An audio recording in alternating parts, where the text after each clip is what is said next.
నువ్వెందుకు ఏడుస్తావు? నేను ఆడవాలి మొత్తం నీ వల్లే.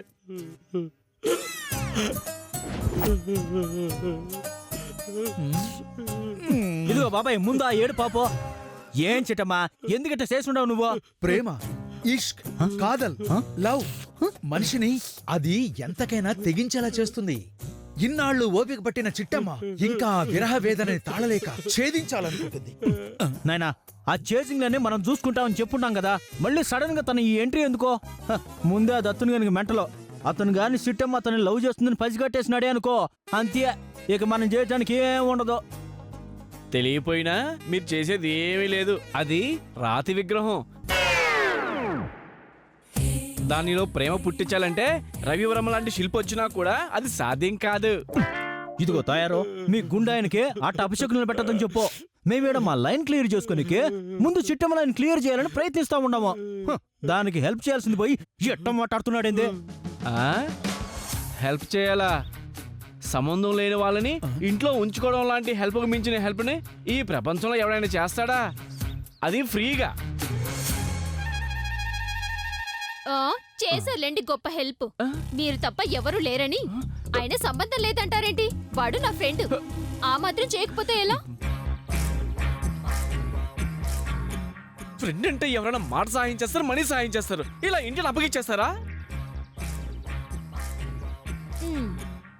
ఇప్పటికే దత్తుడు ఎప్పుడు బరస్ట్ అయి మా ఇంటి మీదకి వస్తాడా అని భయంతో చేస్తున్నాను.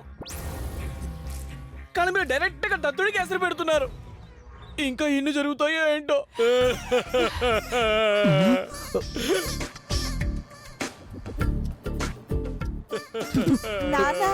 నువ్వు ఏడవకు, నాకు ఏడుపు వస్తుంది. చేసిందంతా చేసి ఇప్పుడు అడవడం ఎందుకు? ఇదిగో మాస్టారు, అసలే అవమానం జరిగిందని తిక్కలో ఉన్నాను. ఎక్కువ మాట్లాడితే తొక్కి పడేస్తాను.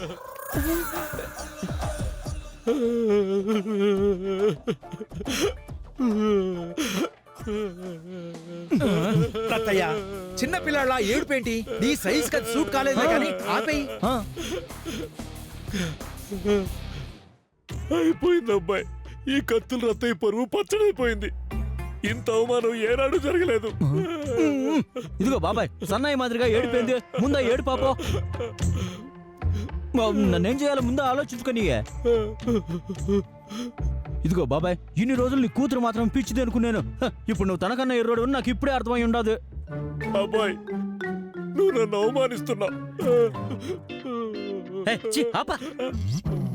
ఏడు పాప, అసహ్యంగా ఉండదే. అవును, నువ్వేం చేద్దామని కత్తి తీసుకుని పోయి ఉండవా? రేపు నీ కూతురుని చేసుకోవడానికి ఎట్టా ఒప్పుకుంటాడాడు? అయినా కాబోయే అల్లుడికి కట్నం తీసుకుపోవాలి గానీ ఎవడైనా కత్తి తీసుకుపోతాడా? ఇలా చేసావేంటి చిట్టమ్మా? నువ్వా ఇంటికి వెళ్ళడమే తప్పు. మళ్ళీ మీ నాన్నను కూడా రెచ్చగొట్టి తీసుకువెళ్ళావా? ఇలా అయితే దత్తుడు నీకెలా దగ్గరవుతాడు? తప్పు నాదేలమ్మా. చిట్టమ్మ కన్నీళ్లతో రాగానే ఆవేశం తట్టుకోలేక అలా చేశాను. అయినా అల్లుడు కత్తి తీసుకురాకుండా తుపాకి తీసుకుని వస్తాడు నేను అనుకోలేదమ్మా. బాబాయ్, ముందా ఏడు పాపని చెప్పుంటాను కదా. సరే, నా కూతురు విషయం తేల్చండి. అంత అవకాశం ఎక్కడిచ్చుండారు?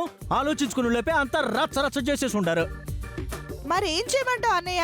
మీరేమో పక్కపక్క ఇళ్లలో ఉంటూ హాయిగా కలిసి ఎంజాయ్ చేస్తున్నారు. నన్ను మాత్రం దూరంగా ఉంచారు. ఆయన నాకు కనిపించక 2 రోజుల పైనే అయింది. అందుకే అతను చూడాలనిపించి వెళ్ళాను. అట్ట అనిపించగాని చేసేయడానికి అది ఊరు థియేటర్లో ఆడుతున్న సినిమా కాదు. రిలీజ్ కాకుండా ఇంకా ల్యాబ్ లోనే పడేడుస్తున్న సినిమా. దాన్ని బయటికి తీయాలంటే చాలా రిస్క్ చేయాలి. అదంత ఈజీ కాదు, కొంచెం ఓపిక పట్టాలా. ఏమో అన్నయ్య, నాకు మాత్రం ఆయన ఎప్పుడు కనబడుతూ ఉండాలి. నేను నీకు కనబడుతూ ఉండాలి. అప్పుడే నేను నీకు గుర్తుంటాను. ఆయన చూస్తూ నేను తృప్తిగా ఉంటాను. అయితే నన్నేం చేయమంటావా? నేను మీతో ఇక్కడే ఉంటాను. చిట్టమ్మా, నీకేమైనా పిచ్చా? ఇప్పటికే గౌతమ్ వాళ్ళు ఉన్నందుకే ఆ ఇంట్లో వాళ్ళు కోపంగా ఉన్నారు. ఇప్పుడు నువ్వు కూడా ఇక్కడే ఉంటానంటే? అదంతా నాకు తెలీదు.